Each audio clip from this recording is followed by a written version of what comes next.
আমাদের বাঙালিদের শেষ পাতে চাটনি ভীষণই পছন্দের, আর তাই আজ আমি আপনাদের জন্য নিয়ে এসেছি একদম অনুষ্ঠান বাড়ির মতন পারফেক্ট আমের চাটনির রেসিপি, যেটি আপনারা বাড়িতেই তৈরি করে নিতে পারবেন খুবই সহজে। এছাড়াও আমের চাটনির একদম পারফেক্ট টেস্ট ও টেক্সচার আনার জন্য ভিডিওতে থাকছে অনেক টিপস। তো তাহলে আমাদের আজকের এই রেসিপিটি শুরু করা যাক। আর আমি প্রিয়াঙ্কা আপনাদের সকলকে আমার চ্যানেল ডেলিশিয়াস রেসিপি বাংলাতে স্বাগত জানাই।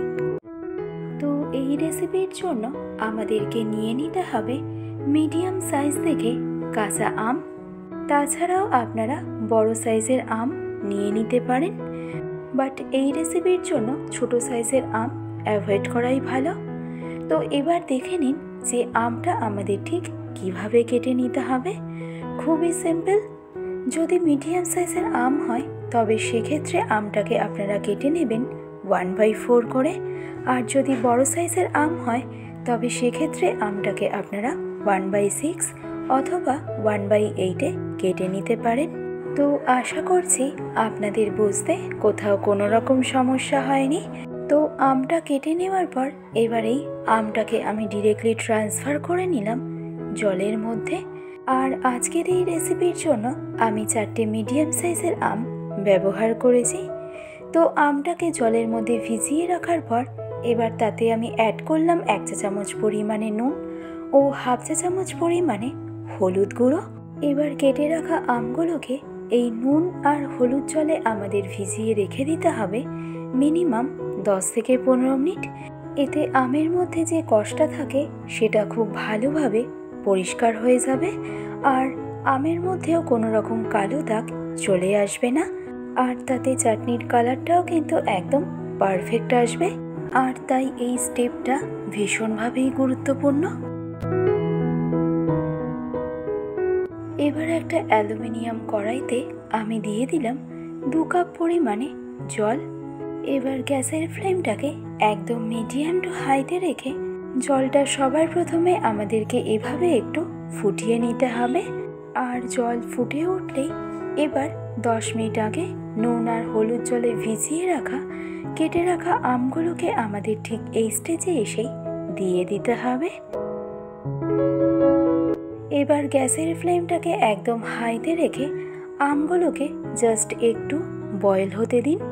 তবে খুব বেশিক্ষণ সময় ধরে যে আমগুলোকে আমাদের বয়েল করতে হবে তা কিন্তু একদমই নয়, কারণ খুব বেশি বয়েল করলে আমগুলো কিন্তু ওভারকুক হয়ে যাবে। তো আমটা সেদ্ধ হতে হতেই আমি অ্যাড করে নিলাম 1/2 চা চামচ পরিমাণে রেগুলার সল্ট। তো হাই ফ্লেমে আমগুলোকে আমাদের বয়েল করে নিতে হবে মিনিমাম 3 থেকে 4 মিনিটের মতন। আর এই 3 থেকে 4 মিনিট আমটাকে বয়েল করে নিলেই দেখবেন আমের স্কিনের কালারটাও কিন্তু অনেকটাই চেঞ্জ হয়ে যাবে। এবার তাই এই স্টেজে আমগুলোকে জল থেকে ছেঁকে নিয়ে ডিরেক্টলি ট্রান্সফার করে নিন একটা ডিশের মধ্যে।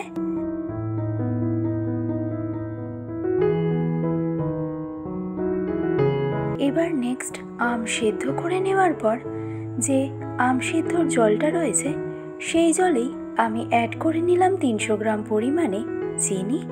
যেহেতু কাঁচা আমের সমস্ত ফ্লেভার এই জলের মধ্যেই রয়েছে, তাই চেষ্টা করবেন এই জলটা না ফেলে দেওয়ার। তো চিনিটা যখন সম্পূর্ণভাবে মেল্ট হয়ে যাবে তখনই আমাদেরকে এই স্টেজে এসে অ্যাড করে নিতে হবে অর্ধেকটা পরিমাণে পাতিলেবুর রস। এই পাতিলেবুর রস অ্যাড করার কারণে চিনির শিরা ঠান্ডা হয়ে গেলে যেমন ঘন হবে না, তেমনি আমের চাটনি কিন্তু অনেক দিন পর্যন্ত স্টোর করেও রাখা যাবে। তো আমের চাটনির জন্য আমরা এখানে একটা পাতলা চটচটে চিনির শিরা তৈরি করে নেব। খুব বেশি ঘন শিরা কিন্তু আমরা তৈরি করব না। আর ফ্লেমটা কিন্তু আমি এই সময় রেখেছি মিডিয়াম টু হাইতে। তো চিনির শিরাটা কুক হতে হতে অন্য পাশে অন্য একটা কড়াইতে আমি অ্যাড করলাম 2 চা চামচ পরিমাণে রিফাইন্ড অয়েল, আর তাতে ফোড়নের জন্য অ্যাড করলাম 2টো শুকনো লঙ্কা আর 1/2 চা চামচ পরিমাণে 5 ফোড়ন। এবার লো ফ্লেমে 10 থেকে 15 সেকেন্ড সময় ধরে ফোড়নটা কুক করে নেওয়ার পর ফোড়ন থেকে সুন্দর গন্ধ বেরোতে আরম্ভ করলেই এবার একটা লাডলে করে তৈরি করে রাখা সম্পূর্ণ চিনির শিরাটাকে আমাদের এই স্টেজে এসেই দিয়ে দিতে হবে।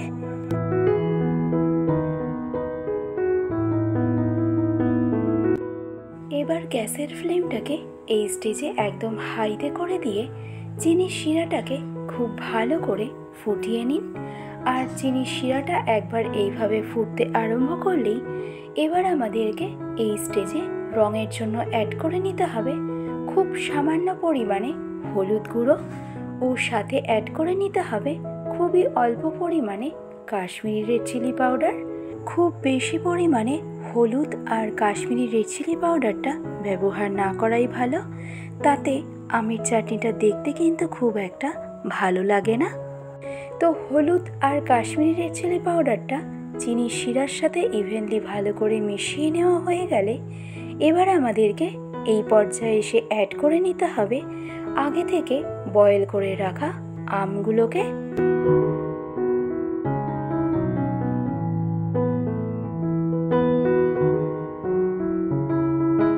তো সবগুলো আমের টুকরো চিনির শিরাতে দেওয়া হয়ে গেলে এবার এই পর্যায়ে আমাদের বিশেষ করণীয় একটাই, গ্যাসের ফ্লেমটাকে এই সময় একদম মিডিয়াম টু হাইতে করে দিয়ে ঢাকনা চাপা দিয়ে আমগুলোকে চিনির শিরার সাথে কুক হতে দিন মিনিমাম 10 মিনিট। এবার ততক্ষণে অন্য পাশে আমের চাটনির জন্য একটা ভাজা মশলা তৈরি করে নেব। আর তার জন্য একটা কড়াইতে আমি দিয়ে দিলাম 3টে শুকনো লঙ্কা, 1.5 চা চামচ পরিমাণে 5 ফোড়ন আর 1 চা চামচ পরিমাণে মৌরি। এবার ফ্লেমটাকে একদম লো টু মিডিয়ামে করে দিয়ে মশলাগুলো জাস্ট আমাদের একটু রোস্ট করে নিতে হবে যতক্ষণ না মশলার থেকে একটা সুন্দর অ্যারোমা বেরোতে আরম্ভ করছে। তাও মোটামুটি এই মশলাগুলো রোস্ট করতে আমাদের সময় লাগবে মিনিমাম 1 থেকে 1.5 মিনিট। আর এই 1.5 মিনিট পর যখনই দেখবেন মশলার থেকে সুন্দর অ্যারোমা বেরোতে আরম্ভ করছে তখনই ফ্লেমটাকে বন্ধ করে দিয়ে এবার মশলাগুলো ডিরেক্টলি ট্রান্সফার করে নিন ব্লেন্ডিং জারের মধ্যে। তবে খেয়াল রাখবেন মশলাগুলো রোস্ট করার সময় যেন মশলাগুলো পুড়ে না যায়, আর তাহলে কিন্তু মশলার মধ্যে একটা তিতকুটে ভাব চলে আসবে। তো আমি অ্যাড করে নিলাম 1 চা চামচের মতন বিট নুন। এবারে সম্পূর্ণ মশলাটা ভালোভাবে ঠান্ডা হয়ে গেলে এর থেকে এরকম একটা পাউডার পেস্ট করে নিলেই আমের চাটনির জন্য প্রয়োজনীয় মশলা কিন্তু আমাদের একদম রেডি। অন্যদিকে এতক্ষণে 10 মিনিট পর দেখুন চিনির শিরার সাথে আমগুলো কিন্তু একদম পারফেক্ট কুক হয়েছে। আর আমগুলোও দেখুন এই সময় একটু ফুলে ফুলে উঠেছে। এবার আমাদেরকে এই পর্যায়ে এসে অ্যাড করে নিতে হবে পরিমাণ মতো কাজু ও কিশমিশ। আমি এখানে 8 থেকে 10টার মতন কাজু ও 8 থেকে 10টার মতন কিশমিশ ব্যবহার করলাম। সাথে অ্যাড করে নিলাম 1.5 চা চামচ পরিমাণে তৈরি করে রাখা আমের চাটনির মশলা। আর এই ভাজা মশলাটা অ্যাড করার পরেই দেখবেন চাটনির কালারটাও আস্তে আস্তে আমাদের চেঞ্জ হতে থাকবে আর আমের মধ্যেও একটা সুন্দর ফ্লেভার চলে আসবে। তো সব কিছু ভালো করে একবার মিশিয়ে নেওয়া হয়ে গেলে একইভাবে ঢাকনা চাপা দিয়ে আমের চাটনিটাকে এবার আমি কুক হতে দেব মিনিমাম 6 থেকে 7 মিনিট। এবার সম্পূর্ণ 7 মিনিট পর ঢাকনা খুলে এই স্টেজে দেখুন আমাদের আমের চাটনি কিন্তু অলমোস্ট রেডি। বাট চাটনির টেক্সচারটা এখন এই সময় একটু লিকুইডই মনে হলেও এটা যখন ঠান্ডা হয়ে যাবে তখন এর টেক্সচারটা কিন্তু অনেকটাই ব্যালেন্সে চলে আসবে। আর তাই গ্যাসের ফ্লেমটাকে অফ করে দিয়ে চাটনিটা বেশ কিছুক্ষণ সময়ের জন্য আমি স্ট্যান্ডিং টাইমে রাখবো আর তারপরে সার্ভ করব। বাট এখানেও একটা ছোট্ট টিপস, খুব কম সময়ের মধ্যে যদি আপনারা আমের চাটনির টেক্সচারটা ব্যালেন্সে আনতে চান তবে সেক্ষেত্রে 1 চা চামচ কর্নফ্লাওয়ার জলের মধ্যে খুব ভালো করে গুলে নিয়ে চাটনির মধ্যে দিয়ে দিতে পারেন। তাহলে দেখবেন ইনস্ট্যান্ট চাটনির টেক্সচারটা একদম ব্যালেন্সে চলে আসবে। অবশ্যই এই টিপসটা আপনারা অ্যাপ্লাই করে দেখতে পারেন, এতে চাটনির টেস্টের মধ্যে কিন্তু কোনো রকম ফারাক পড়ে না। তৈরি হয়ে গেল আমাদের আজকের রেসিপি, একদম অনুষ্ঠান বাড়ির মতন আমের চাটনি। ভালো লাগলে রেসিপিটি অবশ্যই এইভাবে ট্রাই করে দেখুন। আশা করছি আপনাদের সকলের ভীষণই ভালো লাগবে। আজকের ভিডিওটি তবে আমি এখানেই শেষ করছি। আবার চলে আসব অন্য কোনো এক রেসিপির আপডেট নিয়ে।